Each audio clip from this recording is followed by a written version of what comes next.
E eu acho que é uma questão de tempo a Delta dominar São Paulo. Eu vou mostrar para vocês os dados agora do que está acontecendo e por que a gente acredita que a Delta tem espaço para crescer no Brasil ainda se a gente não cuidar, tá? Então vamos lá. Olha só o que está acontecendo na região sudeste. Esses dados aqui são do Genoma HCOV da Fiocruz. É um projeto de sequenciamento genômico das variantes de coronavírus que circulam no país. A gente ainda está muito atrás de países desenvolvidos, mas esse trabalho aqui é o que melhor a gente tem de visão sobre o que está acontecendo. Infelizmente, a gente só tem os dados até julho de 2021, 31 de julho. Então eu não sei o que está acontecendo em agosto.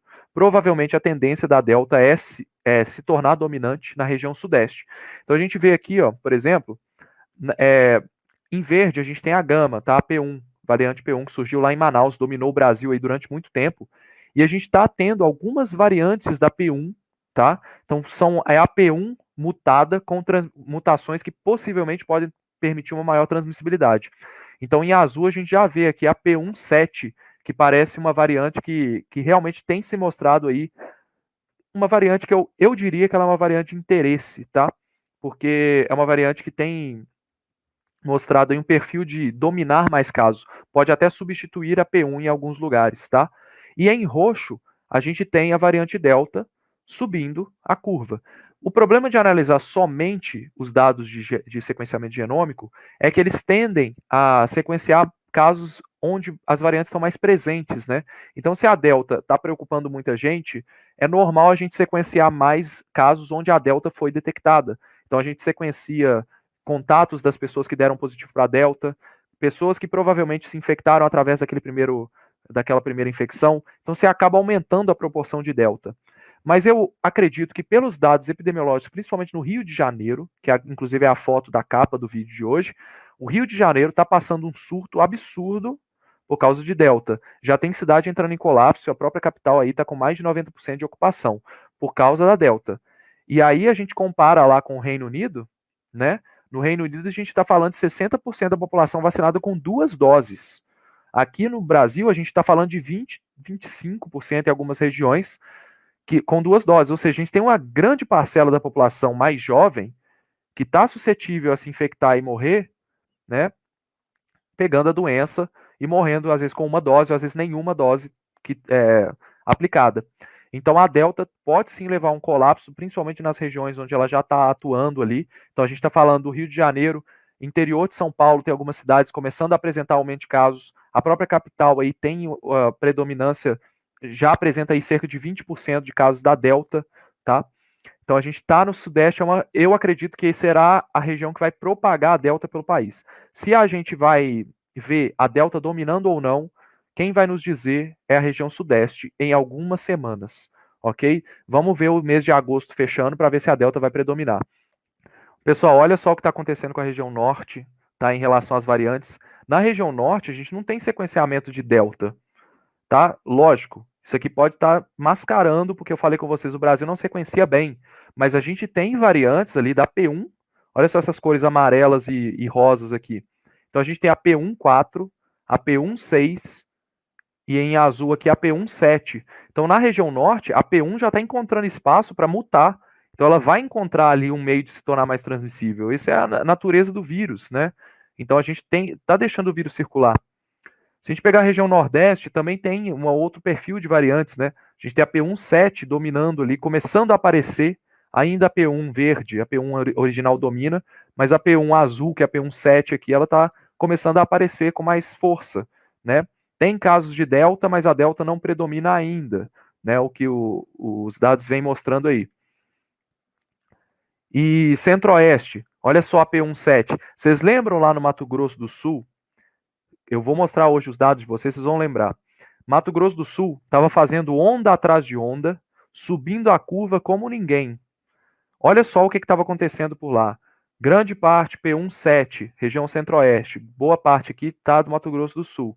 Então, pode ser que essa P1.7 se torne uma variante de interesse, uma variante de preocupação, porque ela tem mostrado aí um perfil de transmissão. Agora nós temos que avaliar.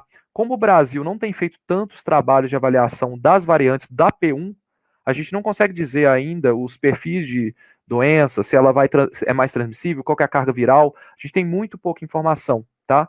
Por isso que é importante investir em ciência. A gente não tem tanto investimento e nem tem condição de fazer tantos trabalhos como a gente vê com variantes aí do exterior, tá? A gente tem muita coisa sobre a Delta, porque o mundo inteiro está preocupado com a Delta. O que está acontecendo com a P1? A gente está no escuro, tá bom? Região Sul também tem o seu perfil aí, P1, mas tem outras variantes ali que não tem uma dominância muito grande aí aparecendo. Lá domina a P1 mesmo, a P1 verde, tá? A Delta vai encontrar esse terreno duvidoso aí, é o que ela está vendo no Rio de Janeiro. No Rio de Janeiro ela está começando a dominar, né? Já representa bastante. Na verdade, ela já domina por lá. Em São Paulo, ela está começando a dominar. Na região Sudeste, então, ela está predominando nesses dois estados. E a gente não sabe como é que vai ser o comportamento para o resto do país. Se a Delta for para o resto do país, como ela está sendo para o Rio de Janeiro, é nova onda forte com provavelmente muitas mortes, aumento de óbitos, tá? Então vamos ver o que está acontecendo com os dados a nível Brasil, para a gente ver o que vem pela frente aí. Lembrando que esses dados aqui mostram o que aconteceu aí nas últimas semanas e nos dá uma ideia do que pode acontecer, talvez na 1, 2 semanas à frente, mas de jeito nenhum eu consigo dizer para vocês o que vai acontecer daqui 1 mês, daqui 2 meses, tá? É muito complicado falar sobre isso. Não, a gente tem incertezas atuando e principalmente o comportamento do ser humano afeta tudo isso. Se a gente resolver de repente fechar tudo, a curva vai diminuir. O Infogripe nos mostra que essa estabilização já foi e agora a gente tem um sinal de curto prazo de que está aumentando, tá? Então o Infogripe, que mostra os dados que aconteceram até a semana passada, a curva já estava subindo, a curva de casos. Então aqui embaixo a gente tem aqui um pontinho vermelho do curto prazo, ele já está em probabilidade de crescimento acima de 75%. Então o que é isso? A curva já demonstrou no curto prazo que ela saiu da estabilidade, que ela estava caindo, ela estabilizou, ela já saiu da estabilidade e começou a subir. É isso que o Infogripe está mostrando para a gente. Então, se continuar na mobilidade que a gente está hoje, com a saideira da galera, indo em restaurante sem máscara, indo para o jogo e tudo mais, vai voltar a subir a curva. Minas Gerais, aqui eu trouxe a região sudeste, né? Peguei Minas Gerais porque também estabilizou em nível alto, ok? São Paulo, a mesma coisa lá da Bahia e do Rio Grande do Norte. Olha só, a velocidade de subida. Isso aqui pode ser a variante Delta atuando, tá? Pode ser sim. E aqui o Rio de Janeiro, tá?